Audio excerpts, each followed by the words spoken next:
Hello friends. Hello friends. Uh, in this video, we are going to discuss about Citizen Charter. Citizen Charter represents the commitment of the organization towards its standard, quality, and time frame of service delivery, grievance redress mechanism, transparency, and accountability. Citizen Charters is basically uh, are set of guidelines or a promise that the organization have met to its stakeholders. Okay, when it comes to government, it has been met to the citizens of the state, है ना? तो basic concept and origin. Citizen Charter initiative is a response to the quest of solving the problem which a citizen encounters day in a day and out while dealing with organizations providing public service. The program was relaunched. Okay, this was first articulated by John Mayer in 1991 and relaunched in 1998. तो citizen charter basically है क्या कि इसमें government जो होती है या कोई ऑर्गेनाइजेशन है वो एक सेट ऑफ गाइडलाइन इशू करती है कि इस तरीके से हम आपको सर्विस डिलीवर करेंगे, है ना? जैसे एक आप लेमन लैंग्वेज में समझिए कि जैसे आप किसी आप कार लेने गए तो वहाँ पर जो आपका डीलर है, कार डीलर है, वो आपको ये बताता है कि हमारी जो अ, ये शोरूम है वो सर्विसिंग प्रोवाइड करेगा और ये प्रोवाइड करेगा। तो ये क्या है, एक ये उसका ये एक तरीके से एक चार्टर है कि हम आपको ये सर्विस देंगे। उसी तरीके से गवर्नमेंट भी ये कहती है कि हम आपको हेल्थ, एजुकेशन और जब आप हमारी इस ऑफिस में आएँगे तो हम आपको इस तरीके से ट्रीट करेंगे। ऐसे इस तरीके से वो एक गाइडलाइन बनाती है। तो उसी को सिटीजन चार्टर कहते हैं। अब सिटीजन चार्टर के प्रिंसिपल ये फ्रेंड्स आप ये ज़रूर याद कर लीजिए, मतलब ये बहुत इंपॉर्टेंट है। डायरेक्टली ये क्वेश्चन पूछा जाता है कि what are the principle of citizen charter. तो क्वालिटी, इम्प्रूविंग द क्वालिटी, ये बेसिकली ये बताता है कि हमको क्यों सिटीजन चार्टर चाहिए। तो improving the quality of service, that's why we need citizen charter. Choice, wherever possible. Standard, specifying what to expect and how to act if standards are not met. Value for taxpayers' money, accountability, individuals and organization transparency. These are the 6 principles of Citizen Charter. You can make note out of that, friends. Okay.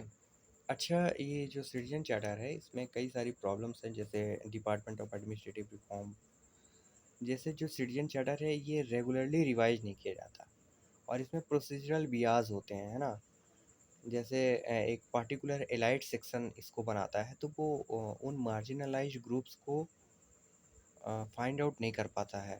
तो वो citizen charter जो बनाता है वो उसमें elitist बियाज होता है ना? जो पब्लिक सर्वेंट्स होते हैं वो आप ज़्यादातर देखते होंगे, ये काफ़ी एक एलाइट क्लास आती है, तो ये उस जो वो दर्द है जो गरीबों का है वो महसूस नहीं कर पाती, इसलिए इसमें एक प्रोसीजरल बियाज होता है। दूसरा जो है ये रेगुलरली रिवाइज नहीं किया जाता और इस तरीके से इसमें इनबिल्ट डिफ़ॉल्ट होता है। और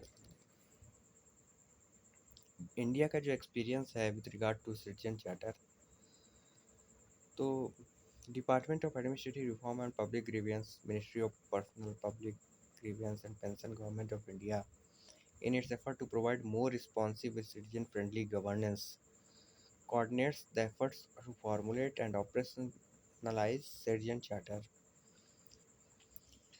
इस तरीके से जो है गवर्नमेंट हमारी कॉन्टीन्यूसली प्रयास करती है सिटीजन चार्टर को इम्प्रूव करने के लिए। The following elements are expected to incorporated in citizen charter. The vision and mission, detail business detail of clients. These are some basic concept, वही जो फ्रेंड्स मैंने आपको बता दिया कि सिटीजन चार्टर जो बेसिकली क्या है, वो ऐसा एक जो डीलर है वो बताता है कि मैं ऐसी ऐसी सर्विस दूंगा और उससे हमको क्या एक्सपेक्ट करेंगे कि वो ऐसी सर्विस दे। These are some keywords. Citizen charter evaluation, In majority of cases, citizen charters were not formulated through a consultative process. By and large, services providers are not familiar. Actually, the office bearer itself was not aware of that, है ना? उसके पास स्वयं इतना ज्ञान नहीं है कि citizen charter क्या होता है, ये मेरी रिस्पॉन्सिबिलिटी है, मैं इसके लिए आंसरेबल हूँ. तो these kinds of information he himself not very aware about that. In none of the department evaluated had adequate publicity been given to the charters, है ना? Solutions to improve, continuous हमको revision चाहिए. और best practices हम लोग जो world wide follow की जाती हैं उनको हम अपने यहाँ रेप्लिकेट कर सकते हैं, है ना? और हमको इसका प्रॉपर अवेयरनेस चाहिए, पब्लिक कंपेन, है ना? और database, orientation of staff, even staff should be well aware about that, and है ना? और vision should be well communicated. After that, the public service delivery will be good in India. Now there is some challenges, है ना, with respect to public service delivery. जैसे हमारे यहाँ marginalised community बहुत है. तो जैसे मैंने आपको बात किया कि जो जो पॉलिसीज़ बनाई जाती हैं उसमें इनबिल्ट बियाज होते हैं, तो वो उनको लॉन्ग टर्म इम्पैक्ट करता है. अब वो इतने तो महान है नहीं कि मतलब उनके पास इतनी समाहित तो है नहीं कि वो हेल्थ एजुकेशन को अफोर्ड कर पाए, quality health and quality education. तो वो बहुत ज़्यादा उनको इम्पैक्ट करता है. जैसे अभी आप गवर्नमेंट स्कूल या गवर्नमेंट हॉस्पिटल की स्थिति देखिए तो बहुत बेकार है. तो इससे सबसे ज़्यादा प्रभाव कौन पड़ेगा? जो उनको जो उनकी पब्लिक सर्विस ले रहा है, ऑब्वियसली मार्जिनलाइज ग्रुप, है ना? तो इस तरीके से ये इम्पैक्ट करता है उसको.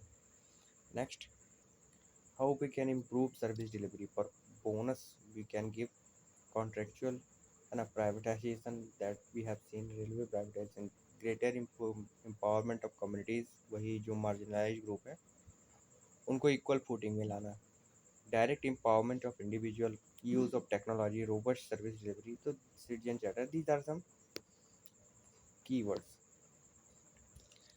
Right to Public Service Act, that has been passed years ago to bring service delivery to more efficient service delivery. Now next, there is some principle सेवा उत्तम. सेवा उत्तम मतलब सेवा उत्तम, उत्तम सेवा.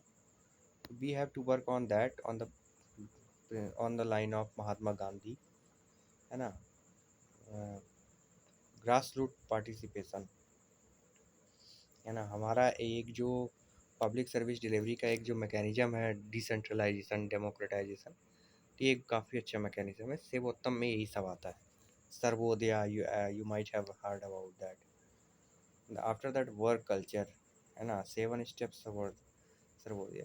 ये सब आप लोग थोड़ा थोड़ा इसमें से 2-3 है ना पॉइंट लिख लीजिएगा. ये सब कुछ डिस्कस करने लायक है नहीं ज़्यादा. Now here is one more topic about corruption.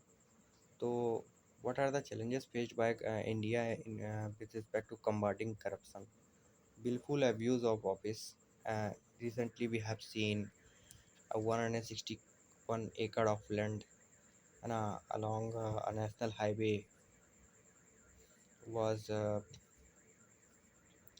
bought and sold by some of the uh, ministers' friend and family members.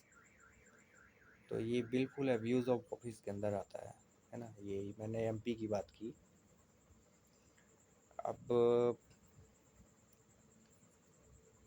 जब हम बात करेंगे ब्राइबरी की, है ना, तो एक कोर्सिव ब्राइबरी हो गई